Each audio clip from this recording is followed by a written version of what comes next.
everybody, welcome to my channel. My name is Sharon and this is a channel that is dedicated to all things related to narcissism. I release new videos every Monday, Wednesday, and Friday on all types of topics related to narcissism, so if you haven't already, please take a moment to subscribe to the channel so you don't miss any videos. I would really appreciate it if you gave the video a thumbs up. It's a free way you can help me out, and definitely don't forget to leave a comment because I like to read what you have to say.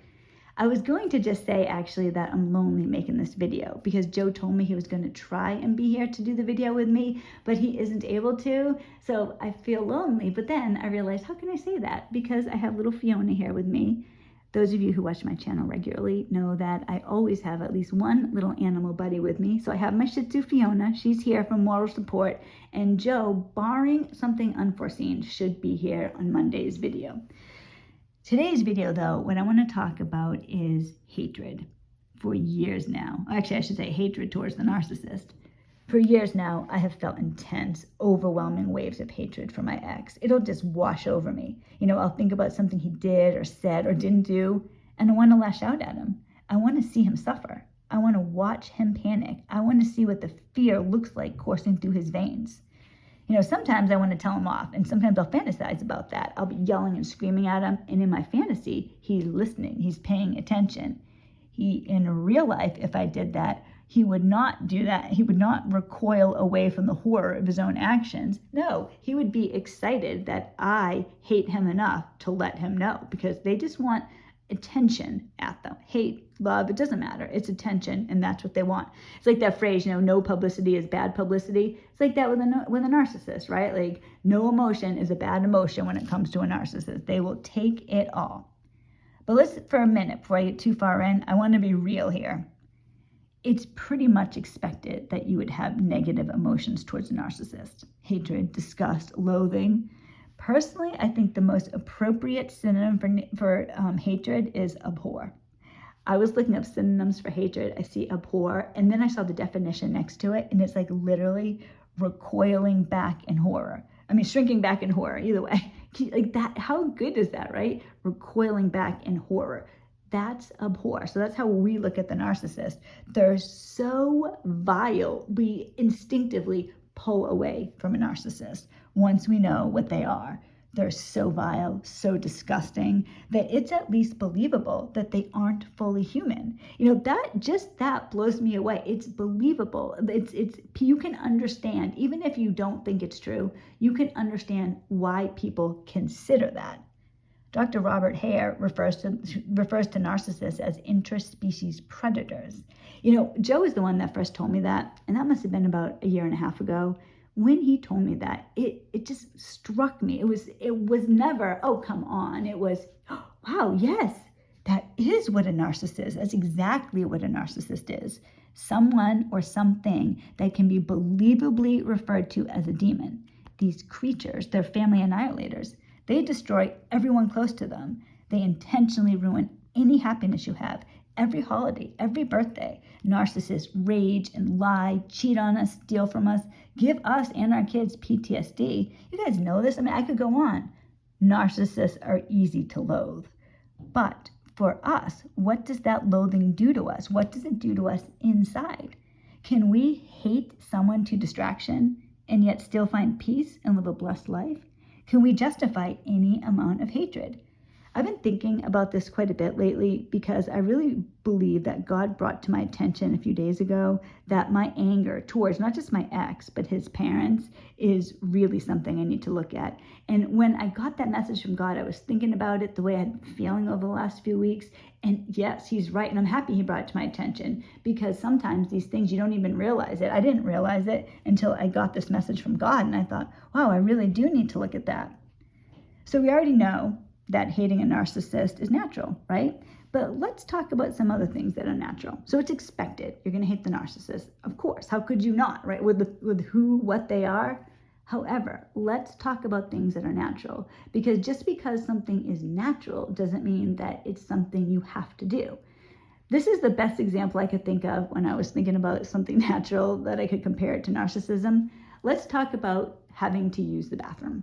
It's natural to have to go to the bathroom, right? Now, but unless you're an infant or a baby who's not toilet trained, you're not going to just go to the bathroom wherever you are. No, you would hold it. We'd control our body until we could privately use a toilet. So let's think of it like that. Hatred is an emotion that comes over you, like just like, oh my gosh, I have to go pee now. I'm feeling this hatred towards my ex. But just like I'm not going to go pee right now while I'm making the video, if you feel hatred, you also can control it. And that's what we need to learn, how to control our emotions. I mean, really, in some ways, there's this movie, it's called The African Queen, and I think there's a great quote in it. It says something like, what we're put on earth to overcome what's natural, or something like that. Whatever's natural, we are on earth to overcome it. That's probably not the smoothest translation, but it was something like that. Like just because something's natural doesn't mean that you have an excuse to go do it. We can control ourselves much more than we ever realize. Let's think about hatred. It has power. It's an emotion, and that emotion can wreak havoc on you internally. You feel terrible. It's like a poison. Have you ever had your house totally clean and it feels so good? Or you got something like a beautiful meal done, it's on the table, it looks so good? Or actually, I have a good one. When Paris was in kindergarten, I had my car detailed, and it looked so good. When I got in the car, I felt good. Like that feeling, it contributed to positive emotions. I was in a good mood. I remember I picked Paris up from school, and what they would do at the time is they had the kids in this line, and they'd bring the kids up one by one to the car and put them in and help them get in their car seat. And when it was my turn, so the teacher comes, she opens the door, and there's Paris, and the car looks so good. I'm thinking to myself, yes, I always live like this. This is my life. You just feel good when something like that, when you have something positive happens, when you have something good, it makes the rest, like other emotions, other positive emotions come out. You're in a good mood, you're happy. But think about that when it comes to hatred as well. That also can contribute to many other negative feelings. Now, we already know that God knows who a narcissist is, right? He's taken steps to get us away from them. Don't let a narcissist take one more minute from you. One of the most important choices that you will make every day is how you're going to spend your time. Every day you're given a certain amount of time. Once it's gone, it's gone. So let's think for a minute. How much time do we really spend thinking about the narcissist? How much time do we really waste spending time in any way, shape, or form thinking about the narcissist? Joe and I joke that we have our PhDs in NPD because we've learned so much about narcissism, and many of you are like this too. This is not something I'm bragging about. We know so much about narcissism. We know more than mental health professionals. And I think it's natural natural. People, when something confusing happens or you don't understand something, humans have this just innate desire to know. I mean, that's how we've had so many inventions. That's how we have electricity, all types of stuff, right? Because people, they don't understand something and they think they can make something work, and the thinking and the gears in their brain are churning. Well, when we think, we control our brain, things come in. I'm not saying things don't come in, but we can learn to filter them out. Just like when I'm happy, I'm in a great mood. I feel positive. I have more energy. When you feel negative and down, that is going to put you in a bad mood. Just thinking about the narcissist, you're going to end up feeling hopeless and helpless, and like you don't have, like you can't get through it. But that's all in our mind. We have the ability to get rid of the pain, the bitterness that we feel towards the narcissist for ourselves, for our new life, narc-free. So how do we feel peace rather than strife inside? So I already told you that God told me I need to work on my hatred. And that tells you something right there. God's feelings towards hatred. Now, he knows everything that happened. He knows my kids still suffer. He knows that the kids and I are essentially living the consequences of his actions. But still, the hatred has to go. And God gave it to me to get rid of, right? He's like, God has done a lot of things for me with this. All right, Sharon, you got to work on this. Here are your tools. So I'm trying to use the tools that I've been learning and tell you guys about it too. So God knows everything that's happened, but he still wants me to get rid of it. Hatred is something ugly, and ugliness pollutes us. It's not only important what you eat and drink. It's not just important what you take into your body, what you're drinking, what you're eating. It's also important to guard what thoughts you take in, what thoughts are in your mind. Being able to control our own mind it's going to be the greatest gift we could ever give ourselves. We have the power to be who we want to be. Joe doesn't like it when I say this, but I really think it's true that you can choose happiness, that happiness is a choice. No, it doesn't mean when I say that you can just say, I'm going to be happy today and that's how it is. No, there's a process, right? There's a process to it. It's not instantaneous, but you can have a consistently stable, happy life if you learn to do these things, if you do what you need to do when you need to do it. And when you feel hatred, and especially when a lot of us are dealing with these narcissists, that's a big job. But I guess what I want to tell you as we're going through some of these things we can do, there really is a light on the other side. You will be able to get through it. Just because even when you start thinking about it and you get it out of your mind for 5 minutes, or you realize, oh gosh, I didn't even think about that last night. It does happen. It happens slowly. But the main thing to remember today is that you really do have power over your mind. And if you want to have a better life, a life full of joy, it begins today. Begin right now. Right now, while I listen to this video. The journey of 1,000 miles begins with one single step, right? You guys, 2.5 years, well, I guess just 2 years ago, now that I think about it, 2 years ago, life was so bad for I guess it was 3 years ago now. Wow. Life was so bad for my kids and I. I was so afraid. My ex was causing me one problem after another. And I just decided one day, it just came to me. No, I'm not going to let my kids grow up this way. I'm not going to let my kids grow up where I'm miserable all the time, where I'm scared all the time. I knew about narcissism. I knew what it was. I knew that I had a choice. And you guys, I started doing it. It didn't happen right away. But over time, it starts to accumulate. You start really learning how to think correctly. You really, really learn to stop being so hopeless, and stop being so helpless, because you're not.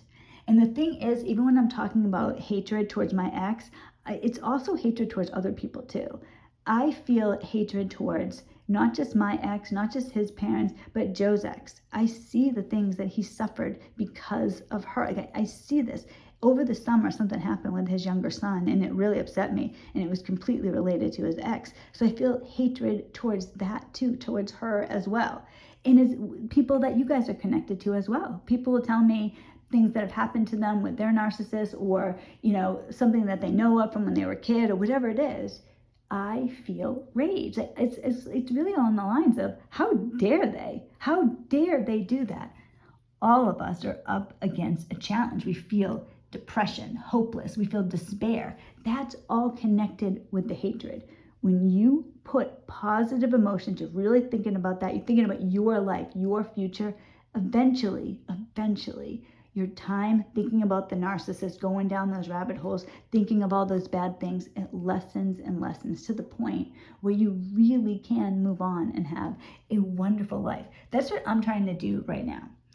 I've been outstandingly blessed to have a relationship with God. That was one of the huge blessings that came out of this whole narcissistic entanglement. I got closer to God. I have a good relationship. Now, I'm always aware, by the way, that your relationship with God can quickly go south.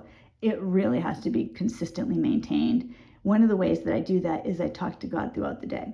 I thank him for things all the time. I never start a prayer without thanking him. But I thank him for things I see. Like I'll be wherever I'm out taking a walk and I see a little puppy. Oh, thank you, God. How beautiful. Look at this beautiful creature. I think that way. Or something, Joe will surprise us and bring pizza home for dinner or something. Oh, thank you, God. Thank you. Thank you. I feel that. I look at the positive things I get. I don't think, oh, I find whatever pizza, how much did that cost? It's, wow, thank you for thinking of me. So I think about that. I am very deliberate with remembering the positive parts of my life. When something negative happens, now I've been having some issues lately. I've been feeling anger wash over me. But if I'm really good about it, I can take a deep breath and ask God to take it away from me. God, please take this away from me. Or sometimes I'll talk to Joe and say, Joe, I'm really feeling this right now. Can you help me out? And he will. That's the same with us, though. Put a comment underneath the video. Someone will help you. Say you're having trouble. Tell me. I'll reply to you. Tell me if you're having trouble with something, if you're feeling this anger, if you feel like you just can't get through this. One step at a time. Reinforce the positive feelings that you have. When you have a negative feeling, acknowledge it. Acknowledge you have this negative feeling, but try to think about the things that make you happy. What I tend to do, this is what I do. I'm very deliberate in a few things. Like I told you, I talk to God. I'm also very deliberate. I have little goals for myself each day, and I work on them throughout the day. I love my family. The most important part of my life is God, and right underneath that is my family, Joe and the kids. Now, a way that I make sure everyone knows how I feel about them is I am 100% available at all times by phone with these kids. With Joe too. He doesn't usually need me in the middle of the day, but so everybody that I love, I am always available. I will always answer the phone, unless I literally don't hear it. I will always reply to a text message right away. If the kids need something, they know I'm there for them. They know I will immediately respond, and they will have whatever it is. I do that intentionally because I love my family and they're special. I don't want to be the type of person where I treat other people better than my own family, like a narcissist, right? Like my family gets top priority, and I like to do things for everybody. Like I get ridiculous amounts of happiness doing things like making Joe lunch. And he always says, oh, you don't have to do that. Like I'll come home from work and I'll be like, oh, do you want some lunch? No, you don't have to do that. I'm always like, I know we don't have to do it. Like I want to do it. I like doing it. I like doing things for him, helping him, getting stuff done. I like it. I like it because I know it makes him happy. My son, he loves these pretzels I make. Sometimes I'll just make them just randomly. Like I did that last week. He was upstairs, he was doing schoolwork. I made pretzels and then I knocked on the door. I'm like, hey, honey, I have something for you. And he was so happy about that. Paris is really big on Instagram. She has an account with her writing and she does all these reels. And it's so great to watch them. She puts effort into that. I like as many as I can. I always go onto Instagram to try to see what she's doing. So she knows I care. So she knows that I'm a part of her life. Like I want to do these things.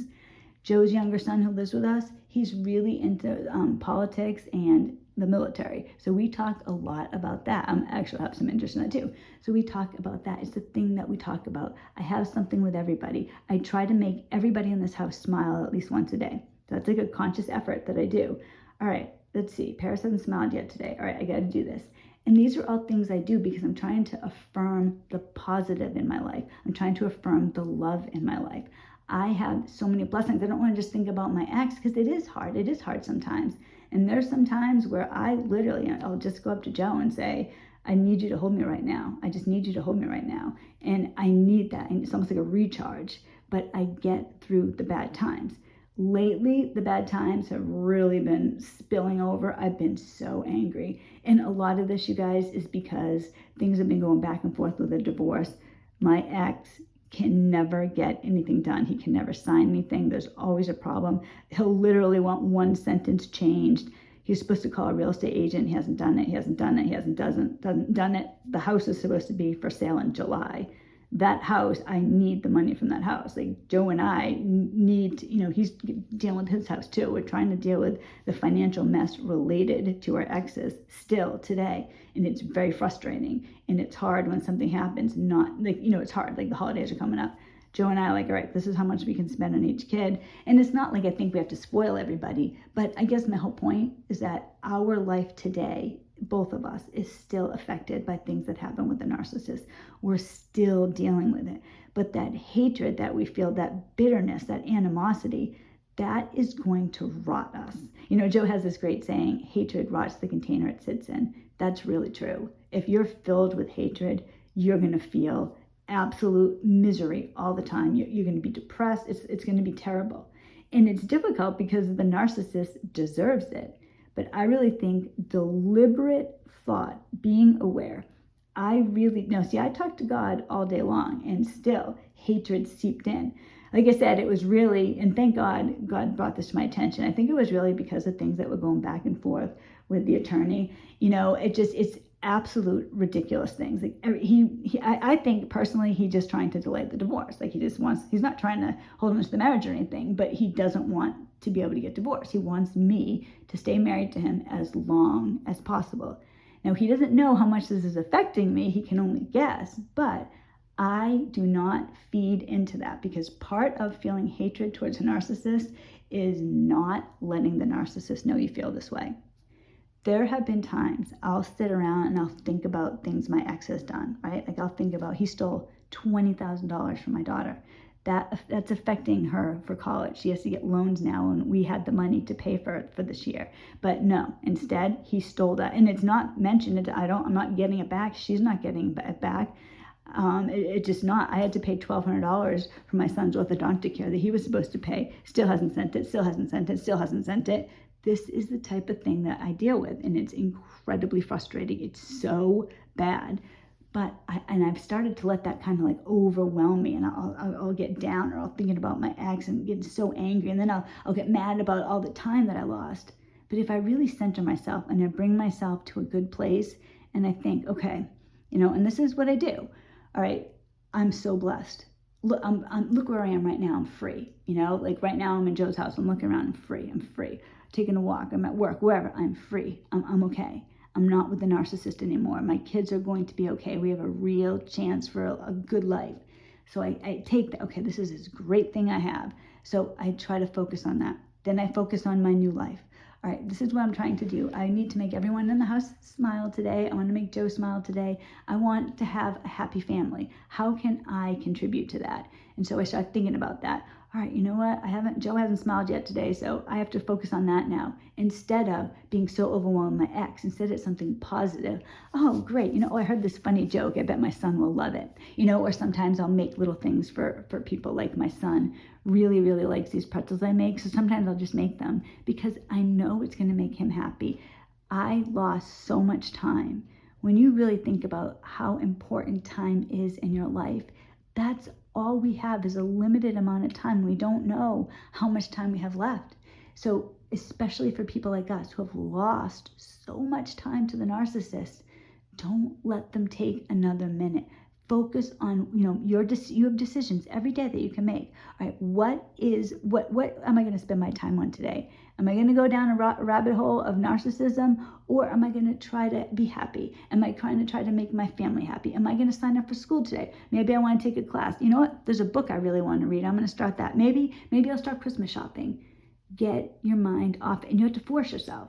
The reality is, if we just did what we wanted when we felt like it, we would never get stuff done. Can you imagine? Well, when I feel happier, when I feel better, then I'll do this, then I'll do that. When that feeling comes over me, the feeling's never going to come over you. We have to force ourselves to feel better.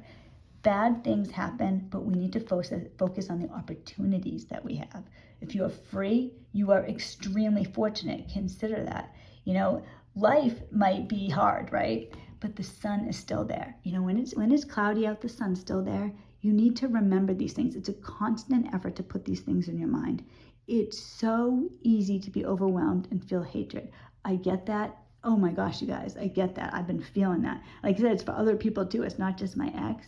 But when I think about how I feel when I'm focusing on my family, or when I'm focused on something I like, when I'm taking the dogs for a walk, whatever it is, I feel completely different than when I'm focused on my ex and all the horrible things that he did. And I'm remembering this and that, and I have this problem because of him. And that's when you're going to start going crazy. You are out, or you're thinking about leaving. You have these things going. You have new plans. You have your own life. The narcissist, the reality is, a narcissist is never going to have a good life. That actually, this is probably isn't the best thing to say, but it actually does bring me some joy to know that at the end of the day, if you believe in God, at the end of the day, the narcissist is going to meet their maker, and that is not going to go well.